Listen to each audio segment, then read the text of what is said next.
You might hear people talking outside. I'm sorry.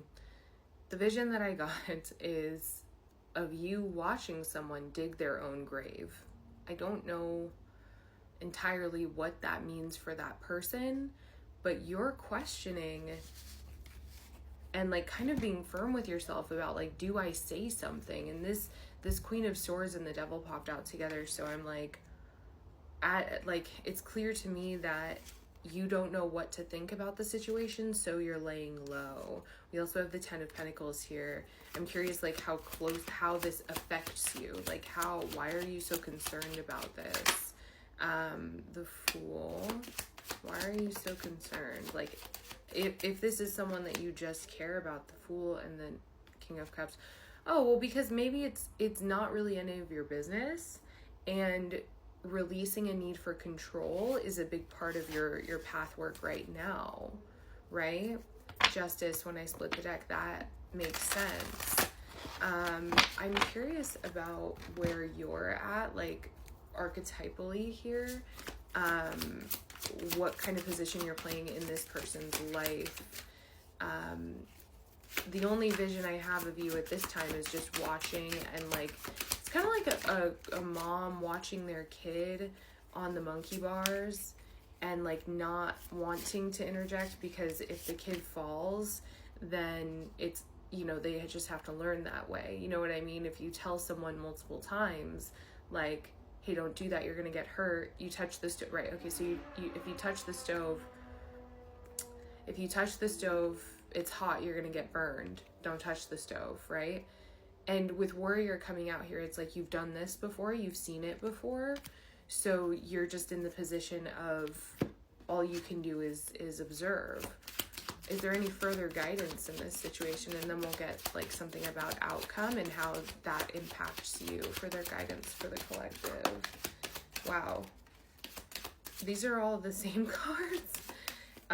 So the Devil shot out in reverse this time with the Ten of Pentacles, the King of Cups, and the Six of Swords. Yeah, High Priestess, I just don't think that it's any of your concern at the end of the day what this person is doing. And the Empress, when I split the deck, your advice is to kind of rid yourself from the need to process another person's emotions on their behalf.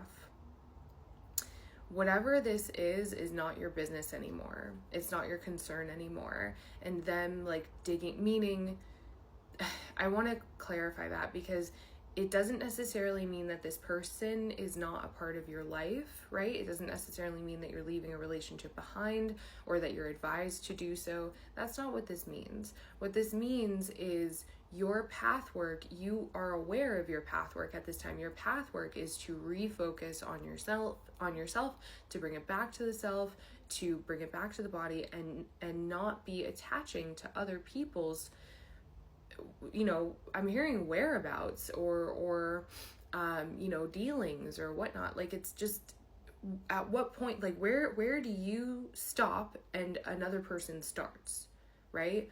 Where does your spirit stop and another person's spirit start? Can you find that line and then just stop where you are, right? That emotional maturity element that I see playing in here with this King of Cups is like, it is a test for you to trust. And we talk about trust in the form of like, you know, trusting the universe or trusting the God of your understanding, trusting the path. But we don't often talk about trust when it comes to like holding ourselves accountable and like responsibilities and things like this. Trust that another person is like doing what they need for them, right? Trust that it's all going to work out in their favor, and trust that what you need to be concerned about is going to get you where you need to be. Ten of Swords just shot out. What is that about? What is that about? The Seven of Cups in reverse. Ten of Swords, Seven of Cups in reverse. Page of Pentacles and the Hierophant. Is this you or them? I'm hearing it's you. I'm hearing it's collective. Hang on. So I think that your mission lately has been how to confront overwhelm and stay safe, right?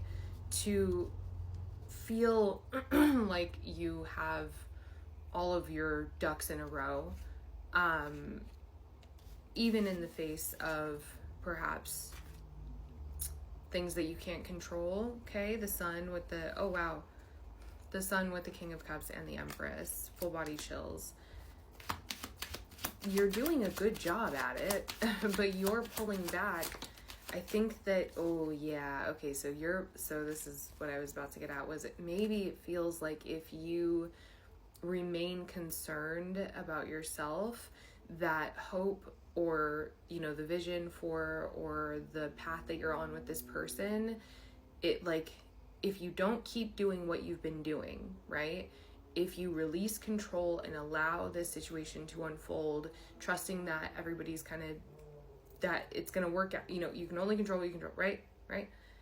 Because things in the past haven't worked for you, okay? That this relationship, or whatever it is, all of the work you put in is going to diminish or be uprooted, or whatever the case is. I don't see that happening, okay? But the other thing about this is that if it were to happen, right, would that be such a bad thing? Whatever this situation is, even though Three of Cups in the chat, even though I don't see it happening, not at all. I think that the more you are concerned with yourself, the better things work out in your favor and in the favor of the people around you. However, like, if it were to kind of get shaky, or things were maybe to fall apart a little bit, that just means that the foundation that it was built on was shaky to begin with, right? So we're working through, you know, it's not just trust of someone else. If we go a little bit deeper, it is trust of the universe, and trust of the foundation, and the love, or, you know, the strength of the foundation that you have, you know, why you built the foundation with this other person or situation in the first place, right? Is there enough of whatever needs to be there, meaning love, or like a strong enough bond between you and this other person or situation, to sustain any kind of rebuilding that needs to take place. And I do see that taking place. Like, I do see that being the case. And we're going to get about outcome here. Okay, these are just kind of fall. We're going to be a little bit more not as messy about that. Something about outcome for this collective. How does that make you feel? How does that make you feel? King of Wands. Judgment, the Sun. How does it make you feel to see that Tower? Does that scare you? Does that take you out of your power?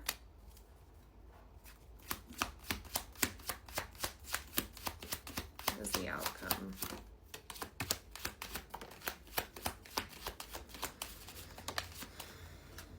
Well, I see someone being very diligent about maintaining what they've already created, working really hard to maintain what you've created.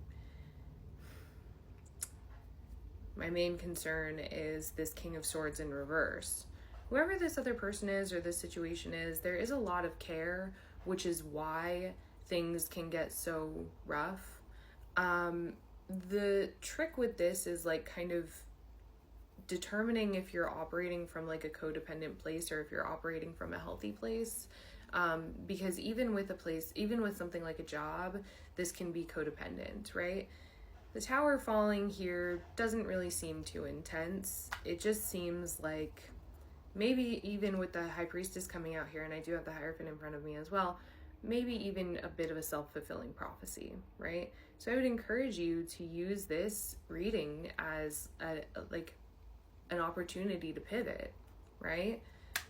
The Six of Cups here, you can change you can change the future. like that's kind of your power, right? That's why this work exists, is you can make adjustments to outcomes. Okay, the Lovers here.